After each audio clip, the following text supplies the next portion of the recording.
ownership of some of the prototypes that come out of the research that is carried out? Is it co-development in some situations?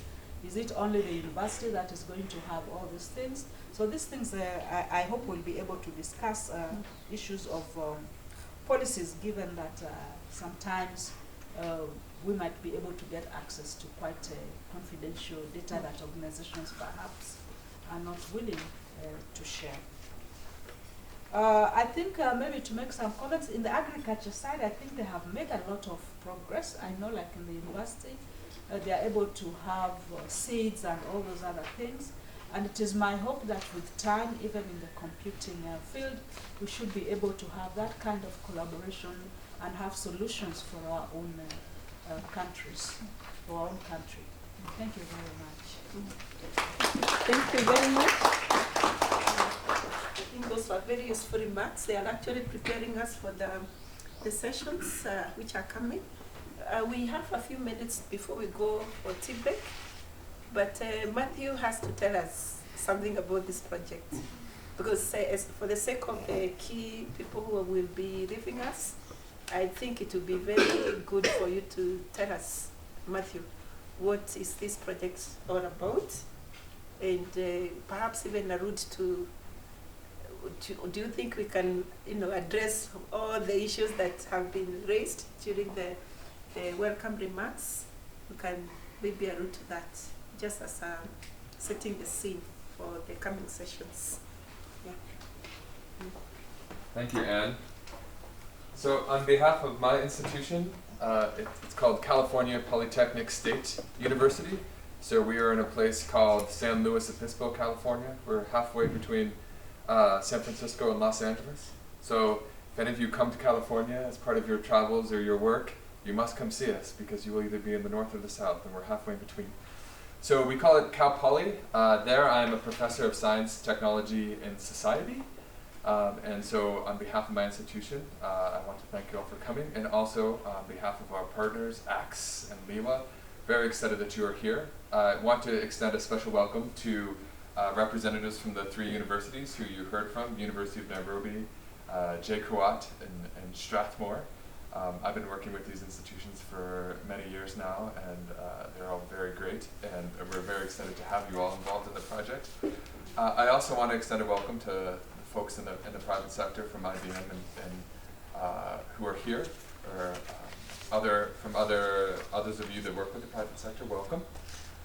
And of course to our project participants. And so we have 3 types of participants that we're supporting. We have PhD students, so we're calling them industrial studentships, so you are very welcome. We have lecturers and faculty members, so these are industrial fellows, so you're also welcome. And then we are trying to create some postdoctoral positions. So these positions to address some of the issues that we heard about from the speakers at the universities about not having enough research capacity. And so these types of positions, there's no teaching. It is just research focused. And so we welcome you all here too. And of course I want to acknowledge our sponsor. I know Anne does not like to use the word donor. Donor can be a dirty word. But as sponsors go, I will say that IDRC has to be one of the best. And I think not just because there are great people working there, but they've always had a focus on STEM before we even used the word STEM. They've always been focused on research and building research capacity, and that's really unique in an international development agency. It's one of the things that makes Canada special. And I'm not just saying that because I used to live in Ottawa, where IDRC is based. We can go there frequently, so thank you. So you've heard that we are just a pilot. We are only a small project, but we have a very big goal and a very big aim. And our overall goal is that we really want to help build strong and vibrant research cultures here that support the field of computer science, or we might call it machine learning, or maybe data science or artificial intelligence, but computer-related research. And through these cultures, we hope to build both create research that's excellent and of the highest quality, but the term that we also think about that's also usable. So we've heard relevant. I think for something to be usable, it has to be relevant, but to be usable, maybe it not only needs to be relevant, but communicated in a certain way to make it usable. So we have 3 specific objectives, and you'll hear more about the program expectations from Anne. But our first is that we want to build that research capacity, and we're doing that through supporting people. And so I told you about those 3 different types of people that we're trying to support. But we think it's not enough just to support the people. We need them to work together. And so we have lecturers, and we have PhD students, and we have postdocs. And so they have to come together to collaborate as groups to form a culture. And even, and I know this might be crazy, but maybe even working across universities. I mean, can you imagine? Someone from JCOA working together with someone from Strathmore and from University of Nairobi. We have a strong focus on mentorship. And so you lecturers that are involved in the project, PhD students of course have advisors, but we need mentorship on other things besides just producing the research. We need mentorship on how to communicate our findings, especially to an audience that's not an academic audience. We need mentorship on how to connect to industry. And so we need mentorship on how to publish, and mentorship on how to write grant proposals. And so our project is trying to address those certain things.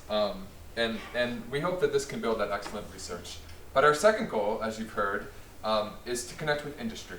And so it's not enough to sit in our ivory tower, or our really nice Nairobi University tower that we have on campus there. We need to get off our campuses.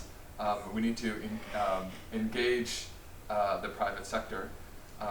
We need to work on problems that are relevant to local industry, to real world problems. And so we will challenge everyone involved in the project, the lecturers, the students, the postdocs. The challenge is that you must find an industrial partner and conduct a piece of research with that industrial partner. So many of you, I know because I've spoken with many of you already, you have industrial contacts. We heard from some of the university representatives about the different